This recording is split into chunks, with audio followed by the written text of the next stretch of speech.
I understand that recently, following the crisis, there is a huge need of redefining the way the pension funds and the asset managers are dealing with their customers, the communication style, the content, more transparency. Can you give us a lot of details regarding this? Yes, you're absolutely right. I think there's been a great demand for more information from customers and from members of pension schemes. They want to understand what's happening in the world markets and they want to understand what it means for their pensions. So what's happening is that you have the pension fund providers and asset managers investing more time and more effort into communications, particularly internet communications, social networking, as well as written communications, and at the same time trying to find ways of making it simpler to understand while still being technically accurate. But that's one of our big responsibilities at the moment, to do that.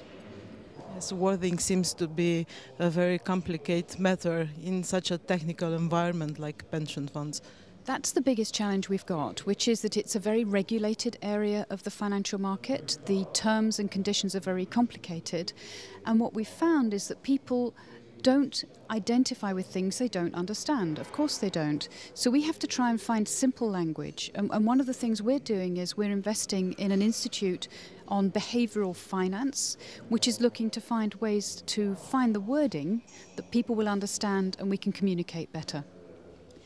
I also understand that following the crisis there is a much more risk-averse public you have dealing with. What should pension funds do in this respect? Well, you're right. That's one of the biggest dangers, that people are really scared now and they're risk averse. But unfortunately, if they put their money in the bank or bank deposits, they get no interest rates. So the challenge for pension funds is how can they do a risk-based asset allocation. And that's what more and more pension funds are doing. They're not just thinking about markets, they're thinking about risk. And there are ways in which you can put a risk framework around the way you run your money. So you can, for example, identify the high risks and insure against them, either with a capital markets product or an insurance product. And that's now a key part of how pension funds are running their money. As the DC schemes are getting more and more ground, and I'm talking now from the perspective of the CE markets where we are almost entirely DC, is the idea of associating a guarantee to the DC scheme something that you think it can work, or is it too costly? Oh, another really great question. I think you have to be very careful of trying to guarantee everything, because that's extremely expensive and costly, and the consumer at the end of the day doesn't get the best value for money.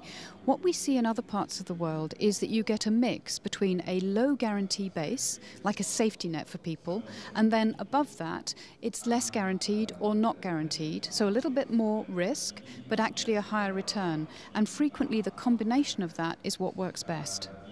Thank you very much. My pleasure.